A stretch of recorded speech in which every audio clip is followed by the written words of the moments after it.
जय श्री राम। अयोध्या कांड का 71वां सर्ग। रथ और सेना सहित भरत की यात्रा, विभिन्न स्थानों को पार करके उनका उज्जीहाना नगरी के उद्यान में पहुंचना और सेना को धीरे धीरे आने की आज्ञा दे स्वयं रथ द्वारा तीव्र वेग से आगे बढ़ते हुए सालवन को पार करके अयोध्या के निकट जाना, वहां से अयोध्या की दुर्वस्था देखते हुए आगे बढ़ना और सारथी से अपना दुखपूर्ण उदार प्रकट करते हुए राजभवन में प्रवेश करना। राजगृह से निकलकर पराक्रमी भरत पूर्व दिशा की ओर चले। उन तेजस्वी राजकुमार ने मार्ग में सुदामा नदी का दर्शन करके उसे पार किया। तत्पश्चात इक्ष्वाकु नंदन श्री राम भरत ने, जिसका पाट दूर तक फैला हुआ था, उस हादनी नदी को लांघकर पश्चिम विमुख बहने वाली शतद्रु नदी को पार किया। वहां से ऐलथान नामक गांव में जाकर वहां बहने वाली नदी को पार किया। तत्पश्चात वे अपर पर्वत नामक जनपद में गए। वहां शिला नाम की नदी बहती थी, जो अपने भीतर पड़ी हुई वस्तु को शिला स्वरूप बना देती थी। उसे पार करके भरत वहां से आग्नेय कोण में स्थित शल्यकर्षण नामक देश में गए। वहां शरीर से कांटे को निकालने में सहायता करने वाली औषधि उपलब्ध होती थी। तदंतर सत्यप्रतिज्ञ भरत ने पवित्र होकर शिलावहा नामक नदी का दर्शन किया। उस नदी का दर्शन करके वे आगे बढ़ गए और बड़े बड़े पर्वतों को लांघते हुए चैत्र रथ नामक वन में जा पहुँचे। तत्पश्चात पश्चिम वाहिनी सरस्वती तथा गंगा की धारा विशेष के संगम से होते हुए उन्होंने वीर मत्स्य देश के उत्तरवर्ती देशों में पदार्पण किया और वहां से आगे बढ़कर वे भारुंड वन के भीतर गए। फिर अत्यंत वेग से बहने वाली तथा पर्वतों से घिरी होने के कारण अपने प्रखर प्रवाह के द्वारा कलकल नाद करने वाली कुलिंगा नदी को पार करके यमुना के तट पर पहुंचकर उन्होंने सेना को विश्राम कराया। थके हुए घोड़ों को नहलाकर उनके अंगों को शीतलता प्रदान करके उन्हें छाया में घास देकर आराम करने का अवसर दे राजकुमार भरत स्वयं भी स्नान और जलपान करके रास्ते के लिए जल साथ ले आगे बढ़े। मंगलाचार से युक्त 2 मांगलिक रथ के द्वारा उन्होंने, जिसमें मनुष्यों की बहुता आना जाना या रहना नहीं होता था, उस विशाल वन की ओर उसी प्रकार वेगपूर्वक पार किया जैसे वायु आकाश को लांघ जाती है। तत्पश्चात अंशुधान नामक ग्राम के पास महानदी भगीरथी गंगा को दुस्तर नामक जानकर रघुनंदन भरत तुरंत ही प्रागवट नाम से विख्यात नगर में आ गए। प्रागवट नगर में गंगा को पार करके वे कुटी कोष्टिका नामक वाली नदी के तट पर आए और सेना सहित उसको भी पार करके धर्मवर्धन नामक ग्राम में जा पहुँचे। वहां से तोरण ग्राम के दक्षिणार्थ भाग में होते हुए जम्बू प्रस्थ में गए। तदंतर दशरथ कुमार भरत एक रमणीय ग्राम में गए, जो बरूत के नाम से विख्यात था। वहां एक रमणीय वन में निवास करके वे प्रातःकाल पूर्व दिशा की ओर गए। जाते जाते उच्चीहाना नगरी के उद्यान में जा पहुँचे। वहां कदम्ब नाम वाले वृक्षों की बहुतायत थी। उन कदम्बों के उद्यान में पहुंचकर अपने रथ में उस शीघ्रगामी घोड़ों को जोतकर सेना को धीरे धीरे आने की आज्ञा दे भरत तीव्र गति से चल दिए। तत्पश्चात सर्वतीर्थ नामक ग्राम में एक रात रहकर उत्यानिका नदी तथा अन्य नदियों को भी नाना प्रकार के पर्वतीय घोड़ों द्वारा जुते हुए रथ से पार करके नरश्रेष्ठ भरत जी हस्तिपुष्टक नामक ग्राम में जा पहुँचे। वहां से आगे जाने पर उनकी कुटिका नदी पार की। उन्होंने कुटिका नदी पार की। फिर लोहित नामक ग्राम में पहुंचकर कपिवती नामक नदी को पार किया। फिर एक साल नगर के पास स्थाणुमती और विनय ग्राम के निकट गोमती नदी को पार करके वे तुरंत ही कलिंग नगर के पास सालवन में जा पहुँचे। वहां जाते जाते भरत के घोड़े थक गए। तब उन्हें विश्राम देकर वे रातों रात शीघ्र ही सालवन को लांघ गए और अरुणोदय काल में राजा मनु की बसाई हुई अयोध्यापुरी का उन्होंने दर्शन किया। पुरुष सिंह भरत मार्ग में 7 रातें व्यतीत करके 8वें दिन अयोध्यापुरी का दर्शन कर सके थे। सामने अयोध्यापुरी को देखकर वे अपने सारथी से इस प्रकार बोले, सूत, पवित्र उद्यानों से सुशोभित यह यशस्विनी नगरी आज मुझे अधिक प्रसन्न नहीं दिखाई देती है।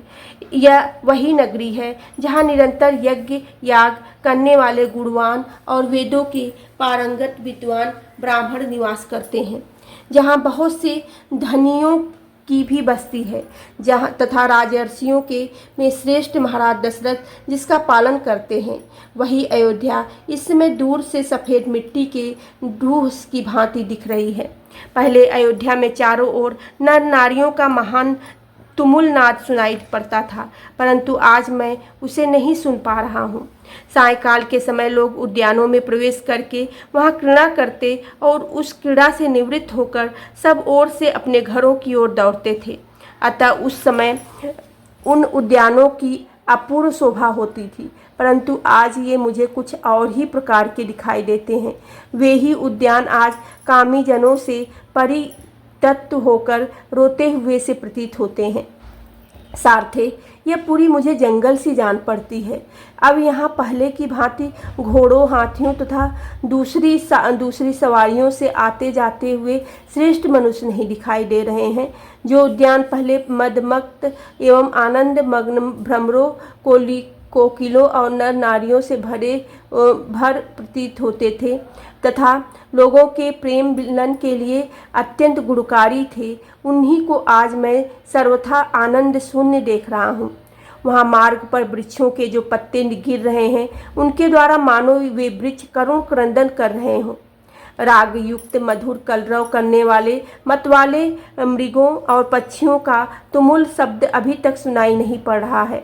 चंदन और अंगूरू की सुगंध से मिश्रित तथा धूप की मनोहर गंध से व्याप्त निर्मल मनोरम समीर आज पहले की भांति क्यों नहीं प्रभावित हो रही है। वादन दंड का द्वारा बजाई जाने वाली मेरी भेरी, मृदंग और वाड़ी का जो आघातजन्य के शब्द होती है, वह पहले अयोध्या में सदा होता रहता था। कभी उसकी गति अवरुद्ध नहीं होती थी, परंतु आज वह शब्द न जाने क्यों बंद हो गया है। मुझे अनेक प्रकार के अनिष्टकारी, क्रूर और अशुभ सूचक अपशकुन दिखाई दे रहे हैं, जिससे मेरा मन खिन्न हो रहा है। सारथे, इससे प्रतीत होता है कि इस समय मेरे बंधुओं को कुशल मंगल सर्वथा दुर्लभ है। तभी तो मोह का कोई कारण न होने पर भी मेरा हृदय बैठा जा रहा है। भरत मन ही मन बहुत खिन्न थे, उनका हृदय शिथिल हो रहा था। वे डरे हुए थे और उनकी सारी इंद्रियां क्षुब्ध हो उठी थी। उसी अवस्था में उन्होंने शीघ्रतापूर्वक इक्ष्वाकुवंशी राजाओं द्वारा पालित अयोध्यापुरी में प्रवेश किया। पुरी के द्वार पर सदा वैजयंती पताका का फहराने के कारण उस द्वार का नाम वैजयन रखा गया था। उस वैजन्य द्वार से भरतपुरी के भीतर प्रविष्ट हुए। उसमें उनके रथ के घोड़े बहुत थके हुए थे। द्वारपालों ने उठकर कहा, महाराज की जय हो। फिर वे उनके साथ आगे बढ़े। भरत का हृदय एकाग्र नहीं था, वे घबराए हुए थे। अतः उन रघुकुल नंदन भरत के साथ आए हुए द्वारपालों को सत्कार पूर्वक लौटा दिया और कैकेयी राज अश्वपति के थके मादे सारथी से वहाँ इस प्रकार कहा, निष्पाप सूत, मैं बिना कारण ही इतनी उतावली के साथ क्यों बुलाया गया। इस बात का विचार करके मेरे हृदय में अशुभ की आशंका होती है। मेरी दीनता रहित स्वभाव भी अपनी स्थिति से भ्रष्ट सा हो रहा है। सारथे, अब से पहले मैंने राजाओं के विनाश के जैसे जैसे लक्षण सुन रखे थे, उन सभी लक्षणों को आज मैं यहाँ देख रहा हूँ। मैं देखता हूँ कि गृहस्थों के घरों में झाड़ू नहीं लगी है, वे रूखे श्रीहीन दिखाई देते हैं, उनकी किवाड़ें खुली है। उन घरों में बलि वैद्य देव कर्म नहीं हो रहे हैं, ये धूप की सुगंध से वंचित हैं। इनमें रहने वाले कुटुंबजनों को भोजन नहीं प्राप्त हुआ है तथा ये सारे गृह प्रवाहीन दिखाई देते हैं। जान पड़ता है इनमें लक्ष्मी का निवास नहीं है। देव मंदिर फूलों से सजे हुए नहीं दिखाई देते, इनके आंगन झाड़ू बुहारे नहीं गए हैं, ये मनुष्यों से सूने हो रहे हैं, अतएव इनकी पहले जैसी शीघ्र नहीं हो रही है। देव प्रतिमाओं की पूजा बंद हो गई है। यज्ञशालाओं में यज्ञ नहीं हो रहा है। फूलों और मालाओं के बाजारों में आज बिकने की कोई वस्तु नहीं शोभित हो रही हैं। यहाँ पहले के समान बनिए भी आज नहीं दिखाई दे रहे हैं। चिंता से उनका हृदय उद्रिक्त जान पड़ता था और अपना व्यापार नष्ट हो जाने के कारण वे संकुचित हो रहे हैं। देवालयों तथा चैत्य वृक्षों पर जिनका निवास है वे पशु पक्षी दीन दिखाई दे रहे हैं। मैं देखता हूँ नगर के सभी स्त्री पुरुषों का मुख मलिन है, उनकी आंखों में आंसू भरे हैं और वे सब के सब दीन, चिंतित और दुर्बल तथा उत्कंठित हैं। सारथी से ऐसा कहकर अयोध्या में होने वाले उन अनिष्ट सूचक चिन्ह को देखते हुए भरत मन ही मन दुखी हो राजमहल में गए। जो अयोध्यापुरी कभी देवराज इंद्र की नगरी के समान शोभा पाती थी, उसी के चौराहे, घर और सड़कें आज सुनी दिखाई देती थी तथा दरवाजों की किवाड़ें धूली धूसर हो रही थी। उसकी ऐसी दुर्दशा देख भरत पूर्णतः दुख से निमग्न हो गए। उस नगर में जो पहले कभी नहीं हुआ था, ऐसी अप्रिय बातों को देखकर महात्मा भरत ने अपना मस्तक नीचे को झुका लिया। उनका हर्ष छिन गया और उन्होंने दीन हृदय से पिता के भवन में प्रवेश किया। बोलो सियावर रामचंद्र की जय, पवन सुत हनुमान की जय।